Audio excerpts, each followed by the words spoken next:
Right. I know it says we're live, and I know it says we've got 3 minutes to go, but I'm going to interrupt this countdown because we've started a little bit late because I had a little bit of an issue with my router. So I've reset the router, and we're all back up and running. And hopefully we've got our guests to hand, and I think we're all ready now. I think it's all settling in. It's looking good. And we've got 1 or 2 people who are joining us already. If that's the case, it's more a case if you got your notification. Thank you very much indeed. Clydine Nee saying hello. Hello, Clydine. Hi, Leonard. I'm here. Finally got the notification while I was in front of my iPad. I know you've had some issues with notifications. If you had a notification, if you are a subscriber, thank you very much indeed. Let us know that that was the case, and let us know that you know that we were here.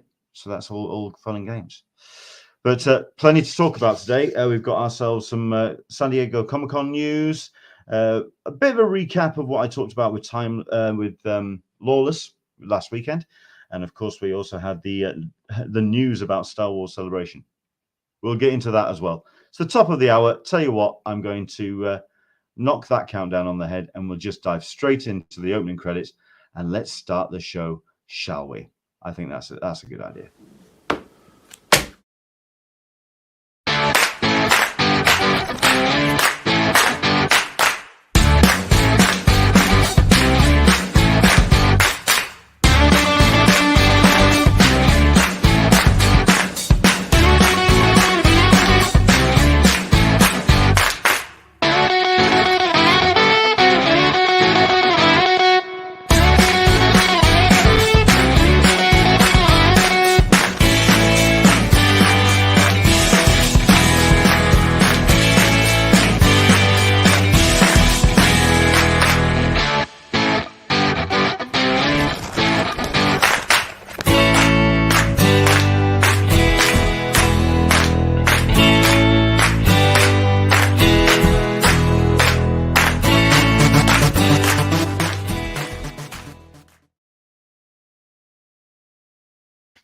Right. Hello there, everybody. Welcome along to Talkin Con, a cup of tea with an Englishman in San Diego. I have my cup of tea to hand in my Comic Con International mug because my word, it's starting to feel real now, isn't it? Next month, we can finally say it legitimately. It is next month for San Diego Comic Con, middle of July. We're talking 6 weeks to go.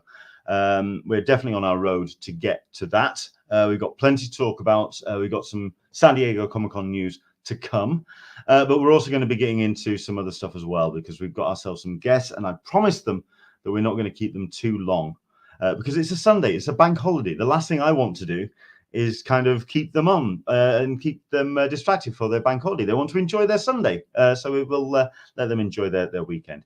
But first and foremost, thank you very much indeed for joining us. It's a pleasure to have you here. My name's Leonard Sultana, and each and every Sunday we talk about Comic-Cons, con culture, and all the stuff and nonsense we get to enjoy at such shows. Let's see who we've got in the building today. We've got ourselves Into the Blue Mister. Good afternoon, folks. Working in retail, I can safely say I'm glad this bank holiday is over and done with.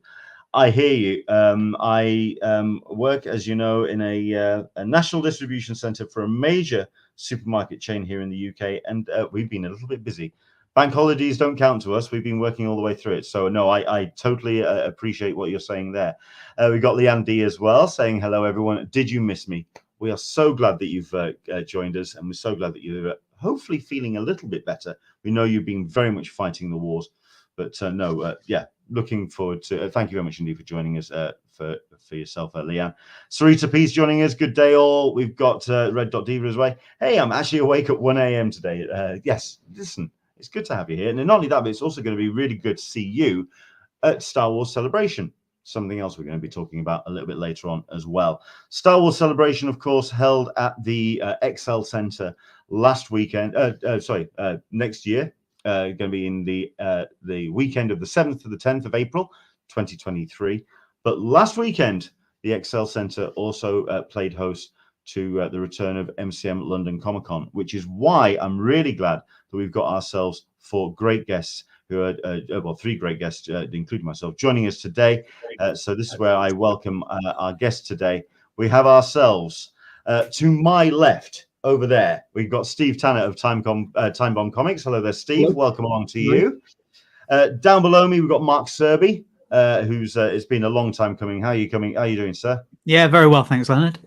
Excellent stuff. We've plenty of stuff to talk to you with you about because I also went to see Top Gun Maverick today, so no doubt we've got that to talk about as well. And then to my bottom right down there on your screen, we have superstar artist Marc Laming, who's joining us as well. Hello there, Mark. How are you? Yeah, good, thank you. Excellent Just getting over con crud. Sorry? Just getting over a dose of con crud from. Oh, no. Oh, right. Oh, man. So is this aftermath of MCM, yeah? Yes, yeah. Oh, man. Okay. Nothing. Really, people, what can you do? Nothing testable, I'm guessing. No COVID-y stuff. Okay, nothing COVID-y. It is pure con crud. I mean, that's what happens. And not only that, but it's something that I think we're going to be seeing a lot of this year because we've all been indoors for like a year and a half, 2 years. I've personally missed not having a cold. It's been great not having a cold for a year and a half, 2 years. Now we're mingling with people again. We're having colds and con cruds. What on earth? What? Who knows? But it's good to have the three of you here. Mark was attending of MCM London last week as an attendee. What days did you attend, Mark? I was there Friday. Mark below me, Mark Searby was an attendee. Mark Searby. When did you attend, sir? I was there Friday. Friday. Okay, I mean, to be fair, from what I've heard, the Friday was as busy as the Saturday has been. It was a strange attendance setup for this year, but that's what we're going to get into and what the reason why we've invited you along today. But certainly we want to kind of let Steve and Marc Laming kind of enjoy the rest of the Sunday. So we'll crack on with you two first. First and foremost, thank you very much indeed for joining us. You were attending as exhibitors. Now, it's not Comics Village anymore, is it? No, it's Artist Alley now. It is a full-blown Artist Alley. Yeah. Okay, fair enough. The bit of a branding change. I actually quite enjoyed it when it was Comic Village. It kind of distinguished it from all the other Artist Alleys out there. It was good. It had its own distinct voice and its own vibe. And the thing that we've been talking about, myself and Mark, on social media, and certainly when we've been talking about MCM leading up to last weekend, it was certainly a different vibe to the show than your typical MCM, because usually it would be concentrating on your pop culture. You'd have a number of celebrities kind of attracting people's attention, and the Comics Village or the Artist Alley would kind of be shunted off to the side. But last weekend, it was very much the focus of Artist Alley and manga and anime. That was kind of like the main focuses of MCM last weekend, which meant the creators in Artist Alley really had a lot of people coming to see them and a lot of focus on that area, which is fantastic. We'll start with yourself, Steve, certainly as a publisher as well. So you're retailing a number of books and a number of projects on your tables. What was your personal vibe of MCM? What was your take on the whole weekend? Well, it was an interesting one because this was, to me, was the first MCM. Although they did MCM London back in October, that was done with a restricted ticket sales. So this was the first one where they'd literally gone back to how they used to be before the pandemic, and that, you know, they had the full range of tickets available and the full amount of people there, and that it felt an uplift from the October show in that regard. Especially, I mean, I know you mentioned the Friday, but Saturday was incredibly busy in terms of the amount of people. Wow. That Okay. were around the Excel Centre, both inside the halls, out on the concourse, and even outside the area outside. It was a phenomenal amount of people. And to be perfectly honest, I've been doing the MCM London show now for 10 years or so, and I don't think I can remember seeing that many people there, you know, as a concentration of people. It was staggering. But it could well be that it seems such a long time since it was a normal event that maybe I'd kind of forgotten it. But it just the Saturday seemed incredibly busy in terms of the amount of people that was there. I mean, you mentioned the Friday. I thought there was a really good vibe on the Friday.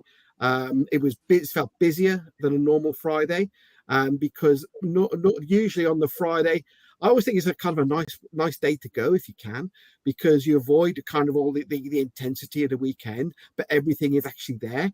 But what was noticeable on the Friday this time, that the football on the Friday morning, which traditionally on a Friday tends to be a bit quieter, that seemed to be much busier.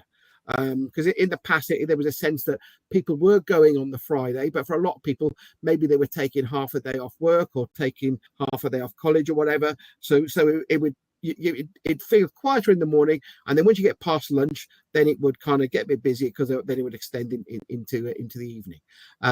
Sunday, pretty much in terms of from certainly behind the table side, it was kind of what you'd expect. It wasn't quite as busy as Saturday. It never usually is, but it was still buzzing. And what was interesting about the Sunday was that for the final hour and a half, there wasn't any noticeable major drop-off in people that are walking around. Because again, you normally have that kind of final hour or so where it starts to kind of really thin out, and you're kind of just waiting for the announcement that it's closed. But you didn't really get that. It felt that there were people that were still milling around right then, and so much so that when we were actually packing up just after 5 o'clock, we had people then coming by and trying to look through our stuff, even though we were trying to pack it up at the same time. So it was in that regard, it was a good weekend, and certainly from my part, it was a successful weekend, and all the people I did speak to over the weekend in the artist alley, they seem very happy with how things are going. There was a different kind of tone to how it used to be with Comics Village. I think what the difference has been, and it wasn't so pronounced in the October show, but it was pronounced with this one, was that because it was Artist Alley, there was less comics creators as such. There was a lot more kind of artists who were selling kind of prints and that so kind of lot of illustrators. And... Yeah.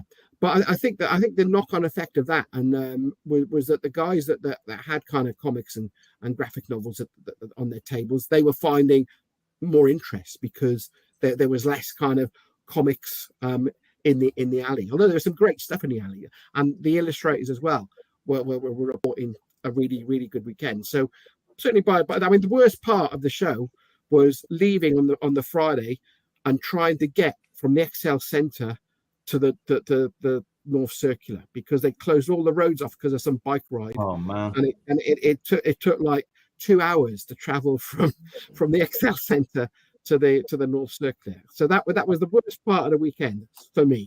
I'll be interested to see what Mark thinks of it.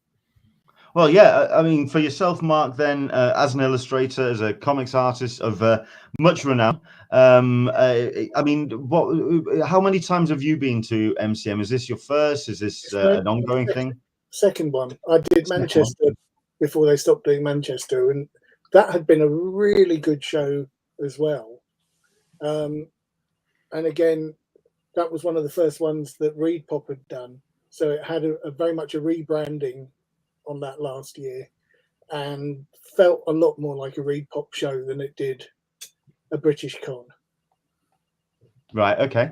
I mean, certainly from what we were looking at the lineup, I mean, you were talking, yourself and Steve, you're both talking about a real influx of interest in the Comics Village area. Myself and Mark, we've been talking, Mark Searby, we've been talking about the other attractions that would traditionally draw people away, the pop culture attractions, the celebrity guests, that kind of thing. Because there was a definite dearth of that at this show last weekend, I'm wondering if it is also a case of then more people finding things to look at and occupy themselves, and moving into the Comics Village as a kind of, that's what's there. It's something to look at and something to check it out. I mean, what was for yourself, Mark?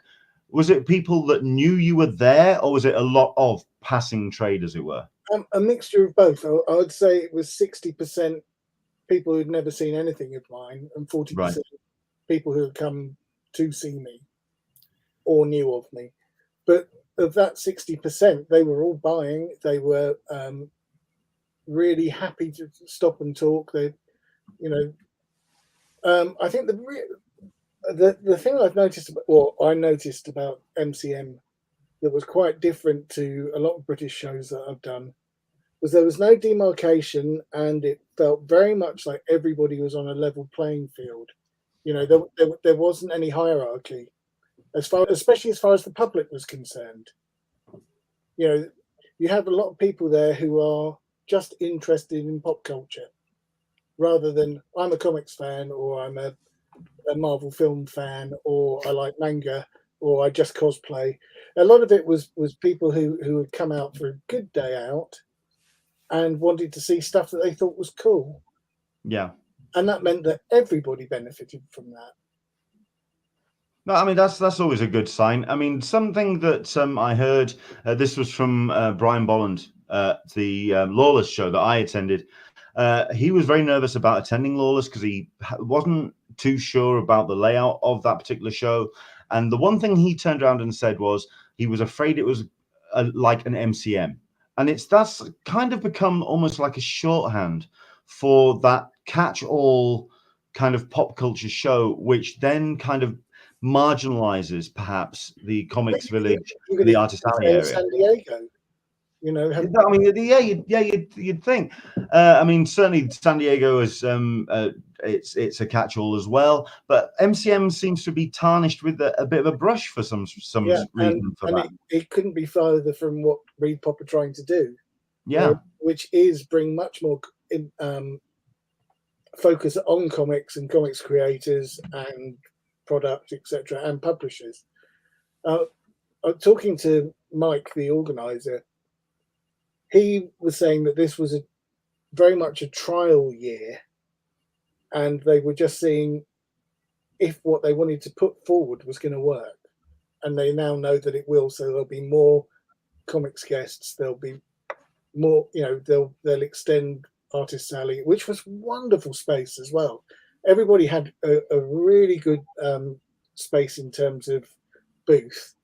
You know, you weren't like this trying to draw for somebody while you've got somebody else trying to flog comics next to you. Yeah. You know, there was a good amount of space, and also the width of the alley themselves was very, very good. I mean, dare I ask, and this is between yourself and Steve, the other thing that you usually find at catch-all cons and MCM in the past, like I say, the pop culture guests, they get the green room, they get a little bit of celebrity, they get the nice little, they get the coffee machine, and they get nicely looked after.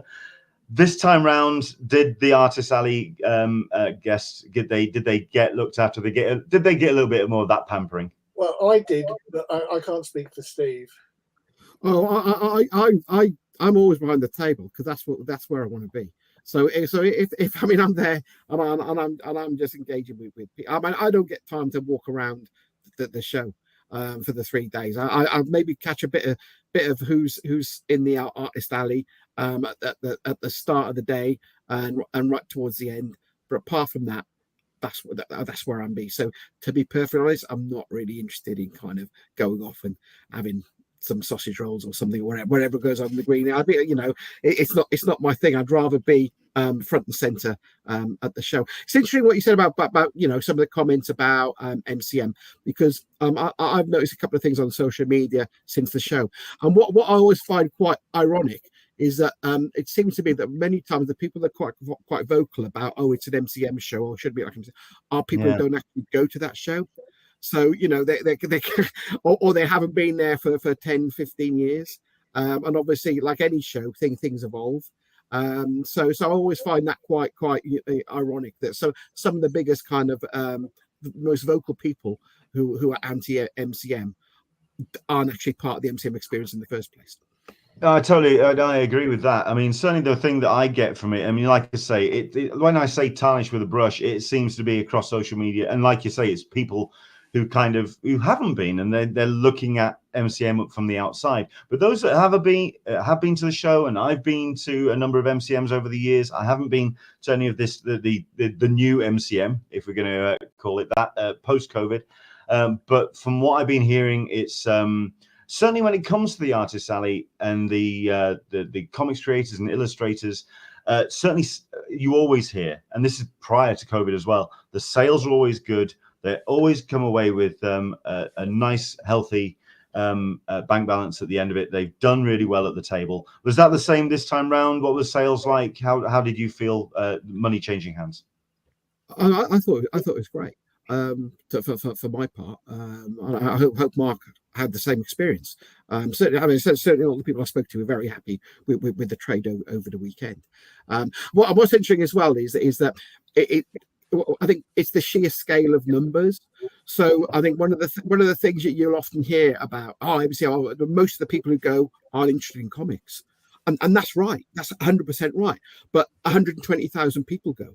So if only 1% are interested in comics, that's still much, much, much more than you would actually encounter at a traditional comics convention. Sure. So, yeah. So it's the numbers game, really. Cool. Okay, Mark Searby then on the other side of the table, and certainly checking it out on a broader scale. Your vibe from the show, just generally, because you've been to a number of MCMs over the years, you certainly know and have seen the show evolve over the years, and seen how ReedPop have brought in their scale and their take on what a British show should be. What was your take on MCM London this time round, away from Artist Alley as well, and just on a broader scale? Well, I think, you and I had been talking about this for weeks beforehand privately, in that it was, in terms of, the mainstream side of things. And I think I can say that I'm probably more mainstream going to MCM than, a lot of other people who are going there specifically for anything. Steve and obviously Mark were there talking about comics. I'm not a comic book reader. Well, I read a handful. That's about it. So I'm going there for the pop culture events, the guests, I guess, the big name guests. And you and I had talked and said, where are the big name guests? Where what's happened? And when you have a company like ReedPop, who have ultimately what looks like infinite money, obviously they don't, and they have brought guests over in the past that we have seen before. Tom Hiddleston's been there, Simon and Pegg. I'm trying to think of other people as well. I kind of looked at it and thought, well, where are the people who are like me, who are just going for the mainstream stuff, the bigger stuff? What are they going for? What's there to pull them in, apart from saying, hey, it's an MCM show, great, we remember what they were like in the past, yes, they were very good, but what's happening this time? And I kind of wandered around going, yeah, great, it's really busy. I mean, Steve was right, it was busy on Friday. It was really busy on Friday, the busiest I've seen it for a long time on a Friday. But there was just nothing there to keep a lot of what I would call people like me, which is, as I said, mainstream people who are into just the pop culture thing rather than a specific fandom or comics. I walked around the whole thing in 2 hours. That was it. It felt like there was a lot of things missing in terms of other bits. In that case, then, the question then becomes, if that's what you went for, say the mainstream guest, then this was an opportunity for you to discover something new, perhaps an anime you've not heard of, an illustrator that perhaps caught your eye, something else that in that vacuum of the mainstream guest not being there, something else that would have caught your attention. Was that the case? Was it a case of you then going out and actively looking for something else in the room? I think maybe it's a case of having to. Certainly from my point of view, it was, well, what else are we going to look at? Because otherwise we can just go home and that'll be it. I agree with both Mark and Steve that, Artist Alley looked brilliant. It stood out a mile. It really did. It was changed completely. It was, there was like, it's there, that's it. And you can see it all. It's not, the small tables that they used to have. And you were like, okay, this is the area that you need to be in. So I had more time to look there. I had more time to look at other bits as well, but there was still a lot of things missing. Some of the bigger people who probably, some of the bigger brands, culture brands, were missing. There was no Sony PlayStation. That whole area that used to be there, gone. Instead, you could play, GameCube or PlayStation, but it was just tables. That was it. The bigger companies, Funko, somebody like that, not there at all. Universal. Really? I thought Funko Europe would have been there. No, not there at all. I mean, obviously, stands galore of Funkos, but not Funko themselves. Universal, who I think for maybe 10 years have had a stand there and have posters and cutouts and activations and all of that sort of stuff there, were just there was nothing there at all. There was no posters hanging from the ceilings like there used to be. You know, there was one activation which was through Paramount Plus for the Halo TV show. Obviously, the big thing that stood out, and you know, going back to what your question is did you seek out other things?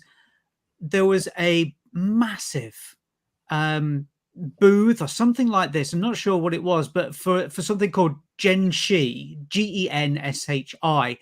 I couldn't get over the size of it. It was so big. And I was there about 11 a.m., something like that. And the line for that had already had to be cut 3 times around the show floor. It was so big. I don't know what it was, but it was so popular with people already.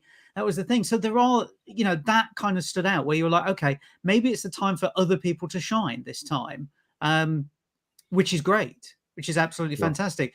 But that then goes back to the question, which I was mentioning earlier of, well, what about for somebody like me who normally comes for, you know, some of the guests or comes for some of the bigger stuff? I kind of felt I kind of felt very underwhelmed. Okay. Which begs the question then. I mean, obviously, Mark and Steve, you saw the benefit of that with an expanded audience coming through Artist Alley. I'm wondering, and you say that you've spoken to Repop and that communication that they're wanting to do things and expand and go in slightly different direction and kind of reshape and refocus elements of the show. Could this possibly have then been an outlier? Could we then, at the back end of the year or so, like after summer, we've got the next MCM London on the way. We've got other MCMs coming as well, where they are going to spend the money on mainstream guests. They're going to return to what would be considered the traditional MCM model. Do you see what they were trying to achieve with this weekend barreling on to the next shows, or do you think perhaps this was just an attempt and a flash in the pan? I don't know what your take on that is. I think you'll see bigger guests, and I think you'll see more media companies, but I think the focus will be staying similar from what I can gather. You know, so you're going to be looking at something much more like C2E2 than MCM perhaps was. Okay. Mark, as somebody, like you say, you attended the Manchester show. This was your first time in London. It's a different room. I mean, that the XL is a mammoth setup, which then, like you say, you had the audience coming to see you in the Artist Alley. Do you feel that that's an audience that you could cope with, or do you feel if it did kind of return to a traditional MCM model that you would feel a loss of audience if the numbers were? I'd say the Manchester show I did was your traditional MCM, right? And I had great footfall at that. I sold out of everything I had at the end of Saturday at Manchester. And I sold out of everything I had by Sunday afternoon at London. So, you know, I mean, obviously you've got a large amount of people and they are looking for something different and new. And if they haven't seen you before, you are different and new. But I still stand by the fact that I think it was people going out, wanting to have a really good time and engage with people that they haven't engaged with before and find out about stuff they didn't know about. Yeah, and it was a lot of families as well, which was always good to see. Excellent. Always excellent to see. Kids, and I'm really always happy to see that, because that's your next generation. You know, sure. I'm sick of going to comic shows where everybody's older than me. Dude, as somebody, I mean, I think I brought this up when I did my review of Lawless in the middle of the week. While it is a celebration of 2000 AD and Judge Dredd, it is very much the older demographic. Yeah, when I go, and I felt like I was one of the youngest people in the room. You know that there was a bit of a thing and a definite vibe there at Lawless, but it's great to hear that the next generation is coming through, and that's also going to be coming through as well with the focus as well on anime and on YA and literature that was also being brought in through the door as an appeal at MCM last weekend. My Hero Academia was a big draw. The audience for that is young and vibrant, and it's upcoming, and that will also, I think, bleed through into the interest in the Artist Alley. The kind of stuff that was being looked at your tables, Steve, what was the kind of stuff that was certainly attracting the most attention? Well, we had advanced copies of our new Spectrum book, which is the Jerry Anderson licensed title that we've been working on, and actually Jamie Anderson was there on Saturday doing a panel. So we had the added benefit that he was promoting the fact that we were there with the book from his end as well. So that was great. So that was we got a lot of interest in that. And usually it's our regular books which tend to sell. We tend because we do all the, we've always done the MCM shows. We're in a kind of cycle where every time we do a new one, we have people who we saw at the previous show come by and see what's new. So that's always great to see. And what was also good as well, this kind of links into what Mark was saying about families and stuff. There was a lot of people that I spoke to, and it was their first convention they'd ever been to. Oh wow! And they were loving it. They were absolutely loving it. And I think that's quite interesting. So you have people who've never seen what it was like before. So I guess they come in with maybe different expectation. But they were just having a great time. So it was great to connect with that new audience as well. So I think in that regard it was a good weekend. Cool. I mean, certainly when Repop took and bought MCM, the agreement now has moved on with the original owners of MCM. Sorry, so they're now starting to galvanize with MegaCon. But with Repop, when they came in and they bought the MCM brand. Certainly, the comics village at the time, it got a lot of attention, and they threw a lot of money and international guests on rebranding and refocusing the comics village, and they really focused a lot of time and effort and energy on that section. And we're still seeing that barreling on moving forward today. Mark this is Marc Laming. Certainly, as a high-profile comics artist. What do you feel about the guests that were being brought in, certainly for this show, and what you could see moving forward for future MCMs? I mean, you had some really nice names on the guest list for last weekend, including yourself.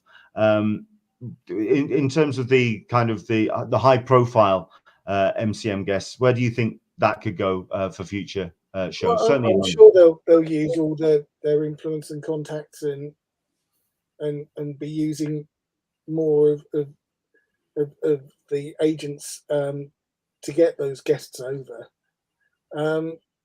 I think there's still a reticence for people, especially artists, to travel, because if you get sick, you're not working.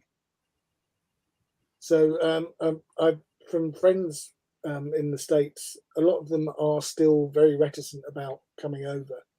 So they could have had Jim Lee say on the books, and he's just going, "I'm not traveling." It doesn't matter how much you offer to pay somebody, or it doesn't matter how much you say, "We'll pay your hotel, we'll pay your flight, we'll pay your expenses." If you don't want to go, you don't want to go. Sure. And I think there's still a lot of that in terms of guests. And I would guess it's exactly the same with the media guests. Yeah. Because looking at the shows that I'm doing in the US this year, all of the media guests seem to be down. Where you'd expect to see at least half of The Walking Dead at a show, or Ming Chen, people that would turn up to the opening of an envelope if their expenses are paid. Those people aren't on those lists yet, and I think that it's not to do with the shows not having a budget. I think it's down to people not wanting to attend yet. Yeah.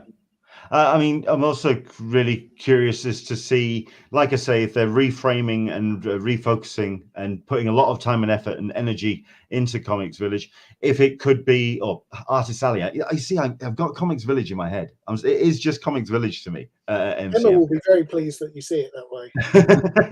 I'm really hoping that perhaps then this would be an opportunity for MCM to be a real focus for local, UK based indie, small press, independent publishing, and really kind of allow that the Artist Alley area is going to be a real shop floor for British creators. And I'm hoping that's the case. Is that something that you've heard from other creators who, instead of just waiting for Thought Bubble to roll round, that this is a show that they could attend? Well, I spent a long time going, I can't believe the numbers that you think you're doing at MCM, because surely, it's not a comics focused show. And then every time I've done one, they've been completely right. I think things like Thought Bubble and a lot of other comics focused shows suffer from the fact that people aren't necessarily going there to buy, they're going there to swap comics with their friends. Right. Especially within the independent end, because, you've only got a certain amount of people who are going to buy a certain amount of things.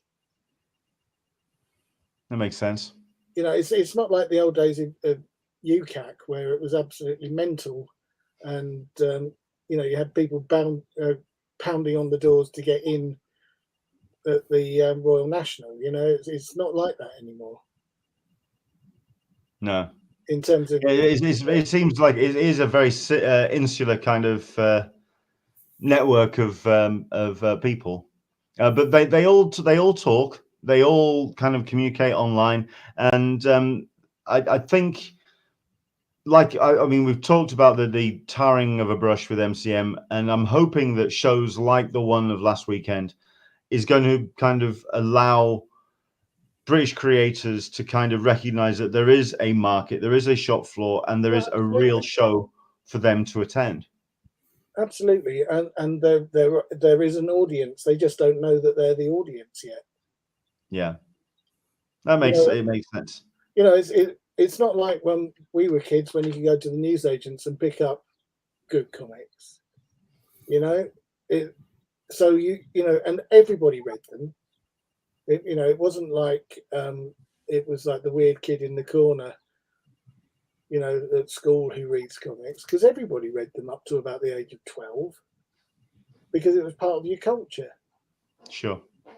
And we just don't have that now in the same way. So, things like MCM working the way they do, where there is no demarcation and there is no hierarchy as far as the public's concerned with what they see, because you haven't got a big stand saying, "Oh, I'm Stan Lee" on it. You've just got a little thing on the table like everybody else has. Do you see what I mean? So, yeah. So the public that don't know anything about it are getting an education and seeing stuff that they might be interested in. I appreciate that. Although, in response to that, I will also remind myself of going to MCM Birmingham and seeing a trestle table with no cover on it and no backboard, and Jeff Darrow with his own handwritten his handwritten sign on it, and feeling very underwhelmed about what he was expecting. But I think those from the UK and those that know what MCM can do, and like you say, what the sales can generate and the interest that it can bring, I think MCM is doing its best to become a real showcase for the Comics Village and for the comics creators. Mark Searby, we're going to talk to you once we let Steve and Marc Laming get off. We'll talk a little bit more about the slightly bigger picture when it comes to MCM. But Steve, Mark, I'm going to let you get off and enjoy the rest of your Sunday. Thank you so much indeed for coming on and talking about it from certainly from a exhibitor and from a retailer's perspective. Obviously, you had some product to sell, and I hate using the word product. I'm sure you do too, but I'm sure you had books and things to show off and sell. We'll start with yourself, Steve. Time Bomb Comics. What is on the docket for yourself? What have you got coming up, and what have you got to sell? And where can people find you? Well, we got Spectrum, which is just launched. So that kind of made its first appearance at the show. So that's an anthology which is based on some of the concepts created by Jerry Anderson, and that's actually interesting. I mean, picking up what Mark said about news agents and stuff, that's actually going into news agents. So later on this month, that should be available in kind of all good news agents throughout the UK. So that's kind of exciting. We're kind of pleased about that. And the rest of this year, it's just full. It's just ridiculously full. It's Time Bomb's 15th anniversary year this year, so we got a lot of things kind of happening. But we got the next thing we got is Flintlock Book 6, which we're just gearing up to do the pre-order for that. And then after that, we got Brawler, we got Harker, we got so much stuff. It's frightening, actually. It's an embarrassment of riches, sir. Excellent stuff. Where can people find you? Where can people find out more about what's upcoming? Timebombcomics.com is the website, so everything is available on there. And obviously, Time Bomb also has a presence on Facebook, on Twitter, on Instagram. You know, I think if you search Time Bomb Comics into Google, you'll easily find us. Excellent stuff. And for yourself, Mark, I mean, I'm very curious as to how well the art book sold, and your prints as well. So what have you got on the upcoming schedule? And in terms of personal stock, I've got nothing left. I've got empty boxes. Wow, which is great, because the art books I do a very limited run, and it's just nice when they go.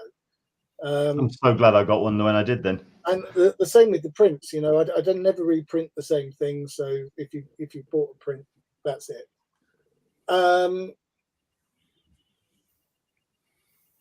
But I tend not to take comics to shows because I feel that retailers should have a chance to sell my books to people at the shows so they can get them signed, like it used to be. Cool. Fair enough. In terms of stuff I've got coming up, I'm working on 2 graphic novels right now, one for humanoids and another for Delcor. Oh, so, nice. The humanoids one is almost done, and hopefully we'll see print maybe end of the year. But because it's coming out as a big book, I don't know where it's being scheduled because COVID obviously has messed up where we were supposed to be. So I was supposed to have finished it a year ago. So, you know, my bad. Yeah. And the Delcor book, we're looking for a US partner with that one. But again, that's another big graphic novel that's coming out. And there's lots of little bits and pieces. I'm doing James Bond covers again for Dynamite, and I'm doing a series of Star Wars covers for Marvel. So nice. You know, there's never any shortage of the work. That's cool. So I mean, where's the best place? Sorry, where's the best place for people to find out what you're up to? Then is it Instagram? Is it Facebook? Twitter? Probably Twitter, but the hub of marclaming.com is probably the best place to go because all the links are there. Cool. So I mean, you know, that's easy to remember, and it's got no underscores, and you know, so just Mark with the C rather than the K, laming.com, and you'll find all the links there. Brilliant. And there's not a shop, so I'm not selling you anything. Okay. Missed out on a trick there, mate. No, I don't think so. Fair enough. Excellent stuff. No, listen, thank you very much indeed for coming on. I know it was just something I threw out on Facebook, whether you'd be up for coming on. I mean, I'd love to get you on a slightly more long form interview, talk about your work, talk about your outputs, and get you on again. But talking about MCM, it's been a pleasure having you on. Thank you very much indeed for joining us. I'm happy. I'm glad to dispel some of the thoughts that people spread have. Some of the love. Yeah, absolutely. Steve, Mark, thank you so much indeed for your time. Enjoy the rest of your weekends, gentlemen. Take care. Thanks, Leonard. Thanks all. Take care. Thank you. Excellent stuff. Like you say, if you do get the chance to check out both of their links, check out their social media as well, because Mark shares plenty. Mark does, I mean, I know he was talking about go to his website, Laming.com, but check out his Twitter as well, because he posts, it's Mark, MARC_LAMING. Check out his Twitter, because he constantly is posting work in progress stuff, pencils, inks, brilliant stuff. If you're actually into the process of putting comics together, check out his page. Very, very impressive indeed. Mark, I mean, let's have a quick look at some comments here. We've got ourselves Toby Genshi, reference to an anime style game MMA called Genshin Impact. So there you go. There's a bit of an education for you. And again, it kind of reinforces that whole interest in anime and manga that was taking place at the show this time around. Did it work in its detriment to not have the mainstream guest there? Because it's, from what I've heard from Steve and Mark there was still the energy and there was still an interest moving forward.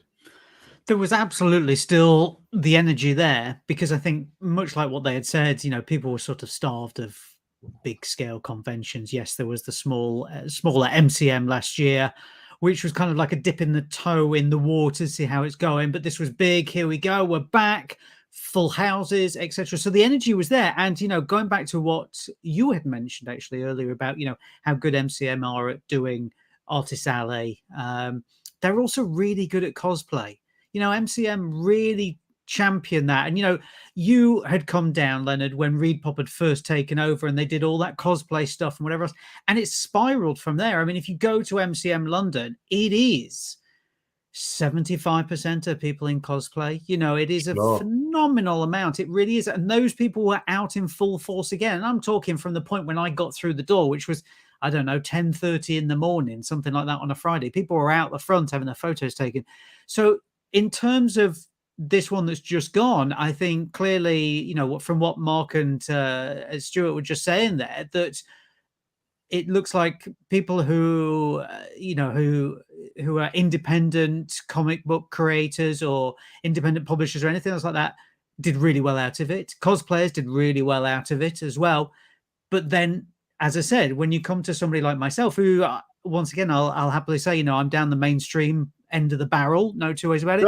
Don't I mean, it's mainstream for a reason. It's there because it's pop culture. It's popular. That's the thing, and it sells the tickets. Let's be honest. You know, a big name sells the tickets.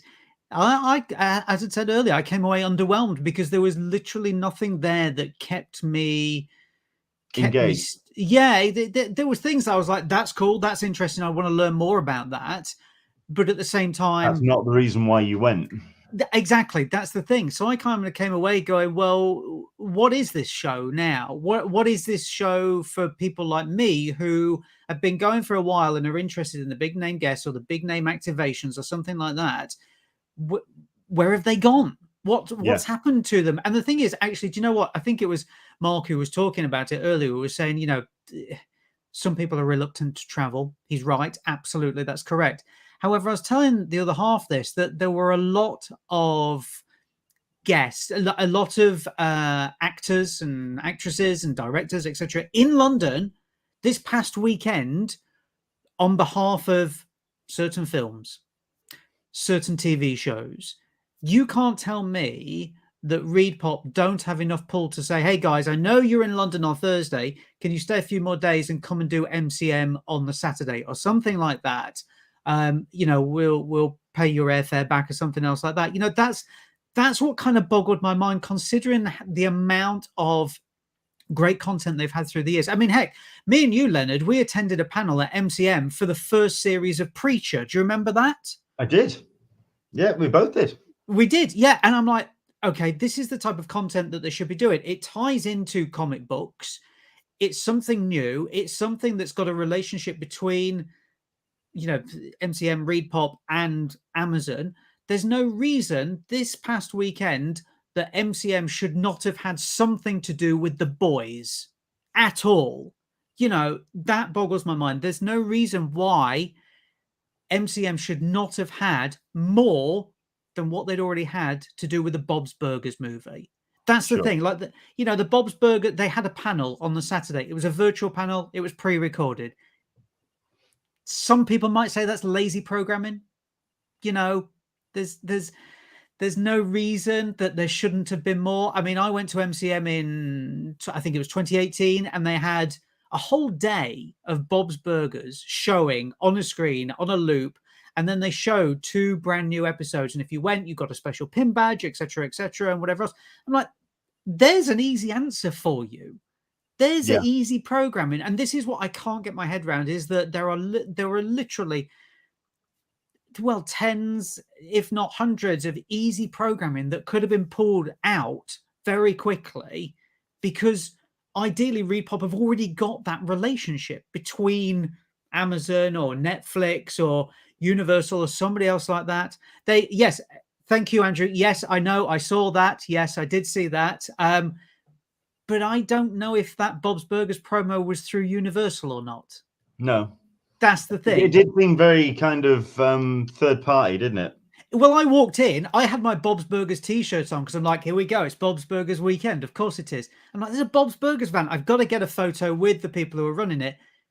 But it just looked like a Bob's Burgers van. Like somebody had turned up. It didn't look like, there was no big posters for the film or anything else like that. It was all just lacking that pomp and circumstance that comes with somebody like your owner, ReedPop, that brings to stuff like that. Sure. And that's what got me really confused as to this. Going back to what the guys were saying earlier, this is great for Artist Alley. It's great for cosplayers. But for everybody else, are we missing something? I'm not.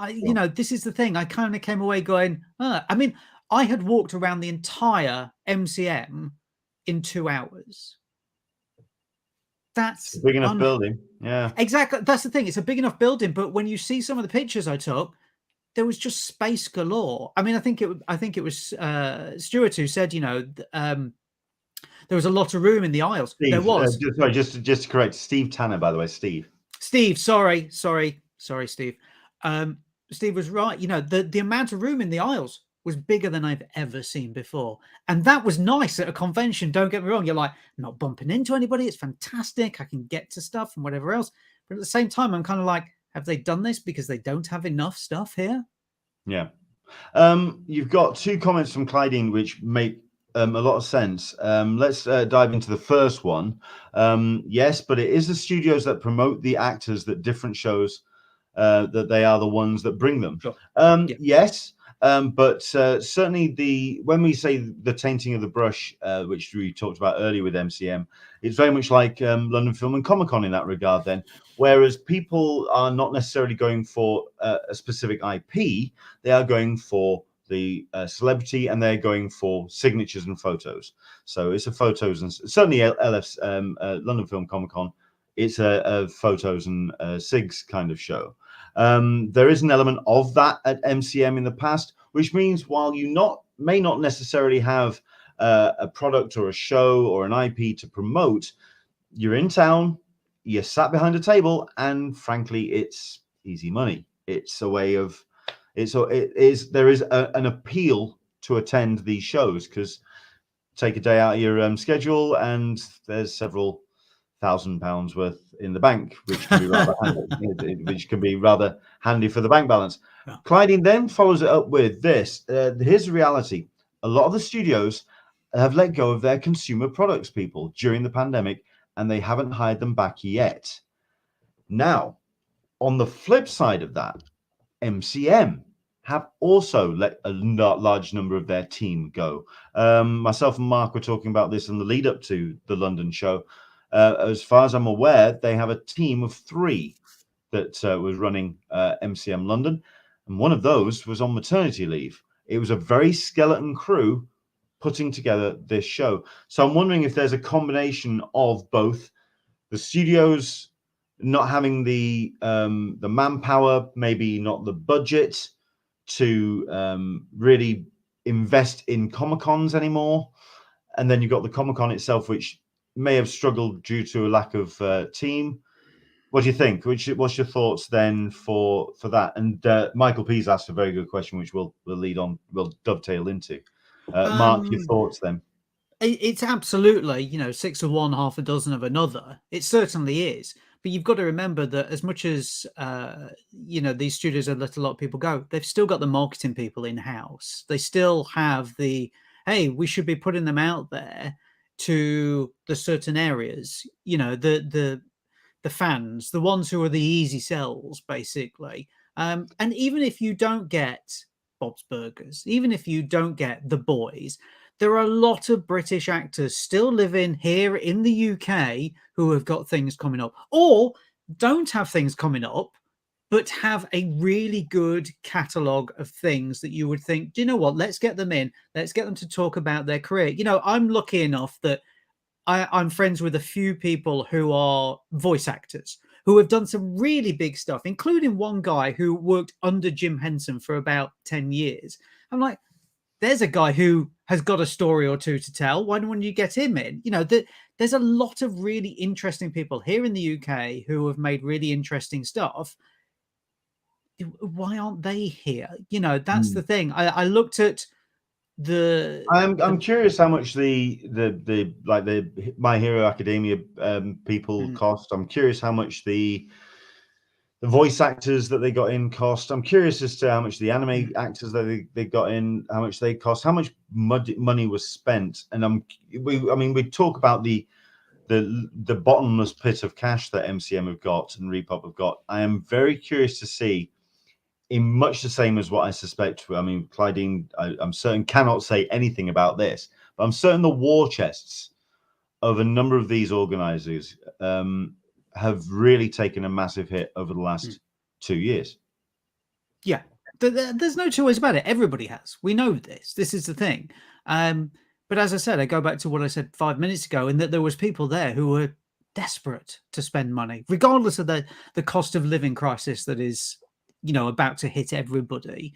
There were people out there who were literally, money was falling out of their pocket to buy things, but what was there really to buy? There was no exclusive Funko, there was no exclusive Diamond Select or stuff like that. And I go back to saying about the mainstream stuff. Obviously, there was loads in Artist Alley or other bits, but that exclusivity that would have people queuing along the back walls of Excel or something else like that had all gone. That's it. It just wasn't there. And I think that's a huge money spinner. Leonard, one of my favorite areas of MCM is the Pop Asia section. I love that area. It's fantastic. It's because it's so diverse. It's got so many random things in there. There's a stall that sells plates, and I'm like, don't know what that's doing here, but great. It's great stuff. Then they've got the whole food section as well. The amount of food I've tried there before is brilliant. That was scaled down as well. That was really small, even this time. And the food trucks, which normally are in another section, they've got a wall partitioned off and they're in another section. They were just at the back wall. You could just walk along them all. And I'm like, they must have scaled it down to have all the food sections here as well. This is what I'm looking at, is that I'm going, well, that used to be over there in a different bit, and you could walk over to it and you could have your food there and whatever else. Now it's all here. And the thing is, it's the XL. It's one of, it is one of the largest exhibition spaces in the UK. And I'll tell you. Sorry to interrupt, Leonard. I'll tell you how big it is. Back in 1999, I saw Eminem do a concert at XL inside. That's how big it is. There must have been 20,000 people there. Yeah. It's a huge space. For anybody who's not been, it's a huge space set across two different sides. You've got a walkway in the middle and then two huge sides either side. It's massive. But the other thing is, ultimately, and this is what I don't understand either, is why wouldn't you promote that place when you're doing MCM, promote that place as, come and see where they filmed the Avengers? It's an easy sell. Come and have your photo taken on the balcony where they shot the Avengers HQ. £50. That's an easy money. Easy money. You see, this is where you should be in marketing, mate. This is where you should be in marketing. you've got yourself into the blue, mister. What is this Bob's Burgers you speak of? I will admit, I have never seen a single episode. Never watched it myself, but I know what Bob's Burgers is. It is a Adult Swimish, Cartoon Networky kind of American Daddy kind of vibe, very acerbic kind of show. Even I know that, but there you go. Yeah, from the clips I've seen, I've been chuckling. So no, I'd check it out. Toby as well. Toby certainly knows watching. Bob's Burgers display at San Diego Comic Con Special Edition was a wee bit lackluster too, but then again, it was Special Edition, which then, like I say, dovetails into Michael P's question. And we were talking about the scaling back of marketing departments, scaling back of conventions, like say the War Chest taking a bit of a hit. Here's the question. Is this a harbinger for San Diego Comic Con? Your thoughts out of the gate as somebody who went to MCM this time round? No. Okay. Because SDCC is such a different beast. And we also have to remember that the majority of big scale pop culture brands and studios are 3 hours up the road. You know, as much as I'm saying, hey, look, there's loads of stuff still, you know, in London, and you could go to the Excels very quick. There's nowhere near as the amount of studios, etc., that can go from LA to San Diego on the train, in the car, on a 30-minute flight or anything else like that. So is it that? No. But does that mean that SDCC will be as it was in terms of the amount of mainstream pop culture brands? I don't know. That's an interesting question. You'll still see a lot, but whether you'll see as many activations, offsites, that's another question. That's a very good question. Let's go through a couple of comments then. Red.Diva, I think it's the Reed style.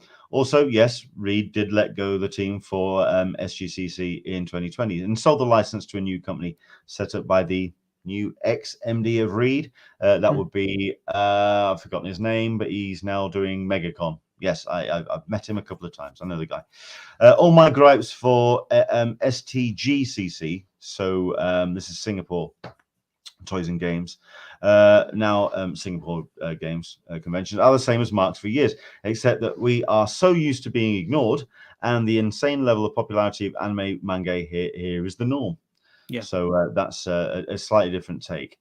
No, but you're absolutely right. I'm also curious to see how Star Wars Celebration goes here in the UK, especially once, like you say, the cost of living crisis kicks in.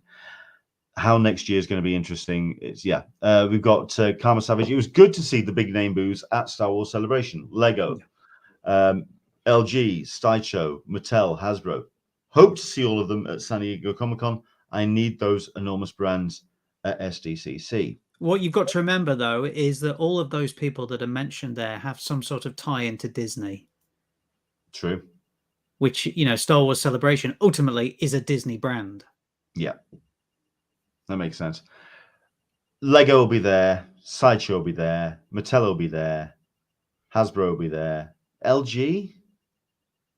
Who am I thinking of there? LG is not the electronics company, surely. Curious to know what which one that is. Anyway, Toby, I feel it'll be a roll back up to what SDCC was pre-pandemic, but I feel it will be back.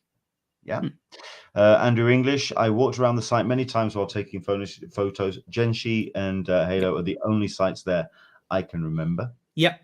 And hope to see better at LFCC next month. Whether you'll see better, I don't know. I don't. LFCC is going to be a good indicator as well as where we are. We've kind of got a sense of it from London MCM last weekend, but LFCC is going to be the other show. I mean, they are sister shows, as it were. While they are different organizations, you think of them in the same kind of breath. And I'll be curious to see how LFCC goes. And Red.Diva, to wrap things up, the new company doing a CGCC is now Generation Experience. Not sure how this will turn out for this year's in-person event. Yes. I wish I was there. I wish I could have gotten the chance to see it for myself, and certainly got a sense of the vibe of it. I went to Lawless. There was a definite sense of people being really excited to be there. Sales were good. The vibe was good. But don't also forget, we talked about the demographic. It is definitely a age group with disposable income, mostly their pensions. So there was that kind of money that was available. So there you go. Karma Savage, yes, the LG electronics company are tied to Star Wars Disney, displaying a Darth Vader branded TV. I'm a sucker for branded electronics. What? So there you go. There you go. Right, and I think we'll just finish on this one. Into the Blue Mister says, I'd just like to say Mark's Serpico poster is slamming. So there we go. That's it's a very nice Serpico poster. Nicely done, sir. Nicely done. Thank you for the comment. Cool. Right. I'm going to kind of wrap things up, but if you want to kind of stick around, Mark, just for a while, just while I finish off some bits and pieces. We talked about midweek. If you missed the Wednesday show, the Tuesday show, sorry, we talked about Lawless, but we also talked about Star Wars Celebration as well. Coming to the XL next April, 7th to the 10th, Friday to Monday. I know it's a bank holiday weekend, but I still having a convention run till Monday for myself is still strange. Can I just mention on that actually, Leonard, is that here in the UK that is a school holiday, 2 weeks. Fair enough. Okay. All right. So there's definitely the vibe there. Yeah, there's a vibe there. Mark doesn't have this kind of issue, but getting accommodation in London for that particular weekend is slowly but surely becoming a major issue. Literally for the 7th to the 10th, hotel chains. I checked in Premier Inn. I checked Premier Hilton. I checked Travelodge. I checked a number of the major chains, and literally there's a demarcation. It's like a 5 to 10 mile radius of and it's a bullet point as well, right there. XL, right in the middle, sold out. It's incredible the amount of attention that got. So yeah. Mark, however, lives just on the outskirts of London in Essex, and he can just commute in. All he needs now is someone to give him a press pass. Oh, I see what's happening here. All of a sudden, it's listen, press pass in return for can you house us? No. I'm good. I've got an Airbnb booked just around the corner. I'm it's like Andrew says now, just to get a ticket. Yeah, absolutely. I will say this though, in terms of the hotel thing, do spread further afield because there is a new tube line now here in London that actually runs the full length through central London out to XL. It only opened last week, and I actually saw it for the first time at XL last weekend, and I was like, wow, it's here. And it literally takes 20 minutes from XL to the other side of London. It goes straight through central London as well. So it's Can I just as well? It was also once the word started going out about Star Wars Celebration as well, that I learned what the actual nickname for it is. The Lizzie line. I like that. I like the fact that people are calling it the Lizzie line. I think that's really cute. But there we go. And I think the other big news that obviously dropped this weekend as well, and you're going to start seeing this a lot on social media, people teasing this out. People were applying for panels at Star Wars Celebration. At San Diego Comic Con in July. And yes, people are starting to receive their acceptances for it. I've got 3 to organize. I put in for 5. And I wasn't expecting to get 1, and I got 3. So I can't say too much about them, but there is one on a comic character which I am looking forward to discussing with Donny Cates. If you are a Donny Cates fan, you follow his social media, you may know who that character may be. Betty Boo. We're going to be talking to him about that. Hopefully, get some special guests involved in that one as well. There is a sequel panel to another panel I did in 2016. So there you go. That should give you the second panel. And the third one is a panel which I've been requested to put together by Clydeen, which I'm not going to mention what it is because, frankly, I've yet to learn myself, but I'm getting there. So there we go. Now I've got 3 panels I'm going to organize, and we're going to get some special guests involved. So looking forward to that. Andrew English, Andy Capp. No, Donny Cates is not a massive Andy Capp fan. Okay, it's not. But I see where you're going with that. But there we go. Okay. All in all, though, you're going to start seeing people teasing out panels, and certainly what those panels are. I've seen 1 or 2 people sharing that they are doing a fan panel on such and such, or doing a panel on this, but they obviously can't reveal rooms, they can't reveal dates, they can't reveal anything else other than that. You're going to be seeing a lot of vague news coming between now and July. Oh, Andrew English. No, sorry, the host is Andy Capp. Listen, it's a brand and I like it. He's not wrong, though. He's not wrong. This is true. Let's have a look at this. Red Dot Diva. Everyone booked the hotels near the XL, right near the announcement. Andrew Dickinson. Hotels were then 2 hours of the announcement. They did. They just flew. They just absolutely flew. Yeah, it's going to be a hell of a show at San Diego Comic Con. Well, there you go, Clydeen. She can announce that she's doing a panel. I'm doing a UFO panel again. Awesome. Excellent. Yes. Tell you what, you come to mine, I'll come to yours. So there you go. I can tell you the 2 panels that got knocked back. Yeah, Into the Blue Mister is mentioning it. Had your panel with the word "ask" been accepted, that would have been worthy of getting framed when you got home. I wanted to do a panel on the appeal of Hollywood to come consistently to the UK. Not only for the facilities that we've got here in terms of Elstree, Pinewood, Shepperton, all these major workhorses of the British film industry. We've also got these incredible artisans and talents. And the title of the panel I submitted was How Britain Saved and Continues to Save Hollywood's Arse. And they didn't accept it, Mark. I can't understand why. I don't get it. Some people just don't understand the British sense of humour, do they? Is that what it is? I think it is. Maybe they didn't understand the word arse because, you know, over there it's different, isn't it? This is true.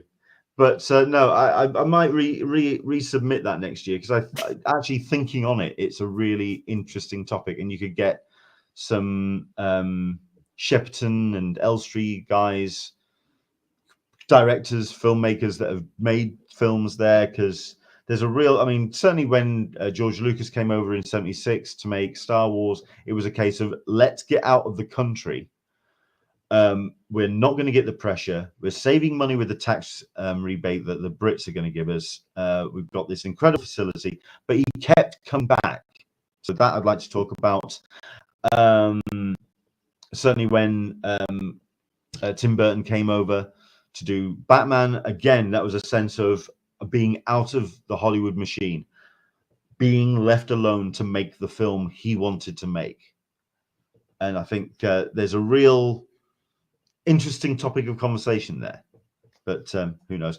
And the other one was what else did I play? Oh yeah, the legacy of Neil Gaiman. But unfortunately, my special guest, Mark Searby, can't afford to get on a plane. I can't be asked getting on a plane to talk about Neil Gaiman. And Neil's knocked me back. He turned around and said, if Mark was there, I'd do it. But Mark's not going to be there, so I'm not showing up either. And so, Mark, I don't know what to say to you, mate. You let me down. I'm disappointed. I mean, joking aside, I would be all over that panel. I genuinely would be all over that panel. And do you know what? This goes back to, obviously, going back to the MCM and what the guys were saying earlier is, you know, people finding new stuff. I'd seen a few movies that had been related to Neil Gaiman's work. But then in 2018, when I was at San Diego Comic Con, and he hosted a 25th anniversary panel for The Nightmare Before Christmas, I mean, I was going to that panel anyway because I love that movie. But then I was like, okay, let's delve into the Neil Gaiman work more. And since then, I think I've read nearly every book that he's written, apart from The Sandman, which I'm about to attempt. Ooh, you're going in to I a am. epic story, sir. If anything, I mean, I suspect he's going to be in presence at San Diego, if anything, because he has got the Sandman to promote. That's on its way. It's imminent. We have Netflix, Geek Week, starting as of tomorrow. A whole bunch of announcements, a whole bunch of previews, a whole bunch of trailers going to be dropping tomorrow. I personally am looking forward to the Sandman trailer dropping. I'm looking forward to finding out the Sweet Tooth's coming back. Excellent. I'm down for that. And also, I mean, there's some great comics related content as well. So Lock and Key, we're going to be getting some more Lock and Key as well. So no, I think this week is going to have a lot of fun stuff coming out of the geek related weekend that Netflix are putting on. So yeah, all fun and good. Excellent stuff. So yeah, it's been a fun show. We learned about MCM and we really kind of like peeled back some of the onion of how that show came together. Looking forward to seeing how it goes forward. And I'm certain that myself and Mark will have plenty of conversations as the guests get rolled out for the next show at the end of summer, which I believe is August. October. It's always the Halloween weekend. Yeah. Which, you know, once again, going back to it, Halloween weekend, how many tie-ins can you have with this? Yeah. I know. As the guests get rolled out for that, are we going to be seeing back to the more mainstream stuff? Are we going to be seeing more of the kind of the guests that we've seen at MCM has gone past? Has this weekend just gone proven to be a successful enough template that they're going to implement it a little bit further moving forward? We will find out. MCM arrives at the end of October. So there we go. But thank you very much indeed for joining us, Mark. Where people can find your work, Stuff and Nonsense. Where's the best place for them to go? It's mainly nonsense, really. Let's be honest. I'm on Twitter, Mark_Searby, website marksearby.com, and then film reviews on the radio every week. Here in the UK, Friday on Phoenix FM, Saturday on BBC Radio Suffolk, Sunday on BBC Radio Northampton. My books on Al Pacino and Rick Mail are available from all your usual book outlets, some that pay tax, some that don't, obviously. I think that's it, Leonard. Some writing on the Convention Collective as well. Indeed, the MCM review going live very shortly. Indeed, probably after this show, with nice photos in there taken by the better half. You know, I should mention that. Yes, Sam's got a good eye. Some people say she has two. Yes, looking forward to getting that live, and do head to conventioncollective.com for more.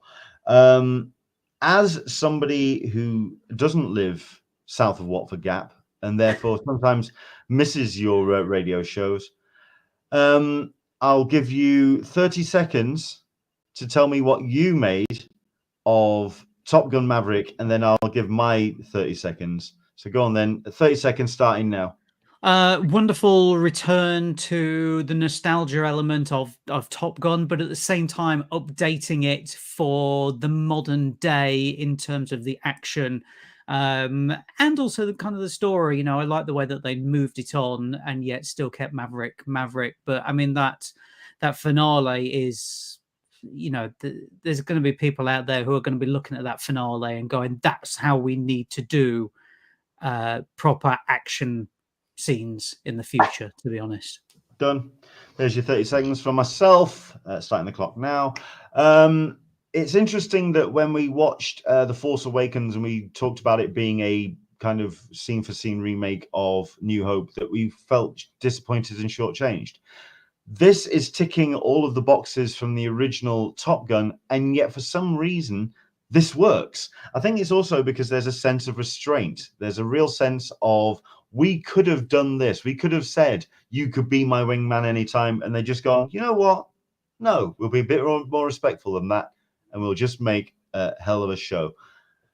My God, the action scenes and the flying sequences, they will be studied for years to come. When Patty Jenkins turns around and says that she wants to make the greatest fighter pilot film of all time with Rogue Squadron, she's going to have some bloody hard work to top this, because my God, it's just through the roof. Very, very well. Those fighter pilot sequences at the end were spun out of James Mangold's camera work in Le Mans. Really, you know, if you've seen that film and you thought, bloody hell, this is good stuff in a car, it's dialed up even more in a fighter pilot in Top Gun Maverick.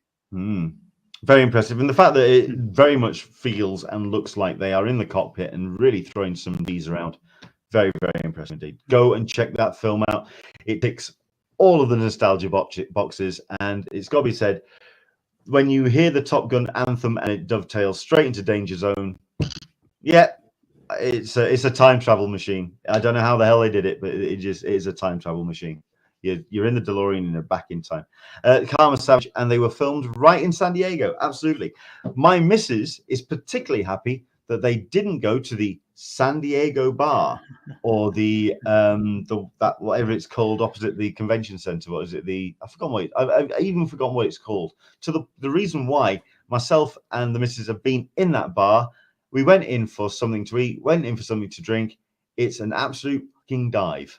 It's a shithole. Don't go. It's a god-awful place. There we go. Done and done. Right. So there you go. That's us. I don't think I'm going to get my backing and support from them moving forward, but avoid it. It's crap. So there we go. Right. That's us. Thank you very much indeed. I hope you enjoyed it. Mark, do take care. Enjoy the rest of your week, sir, whatever you're up to.